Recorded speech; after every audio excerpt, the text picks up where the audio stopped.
Rebuilt heads and accessories for a 88 GM Detroit 8.2 liter fuel pincher diesel engine.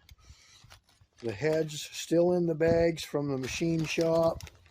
As you can see, new freeze plugs were installed. They've also had new injector cups installed.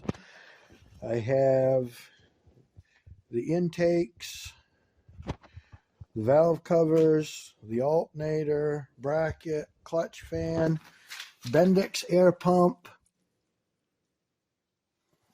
which was good when it was taken off the truck.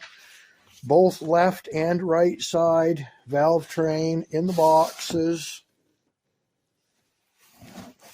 This box here has head bolts along with throttle body stuff and other pieces, air cleaner and base. I have the air filter, but it is no good. It's filthy. This is what I have available. I need to find the paperwork for it, but I have over $900 in machine work on the heads themselves.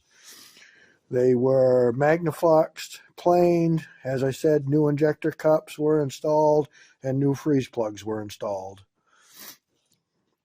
And it came off of a 1988 GMC 7000 series single axle dump truck with the Allison automatic.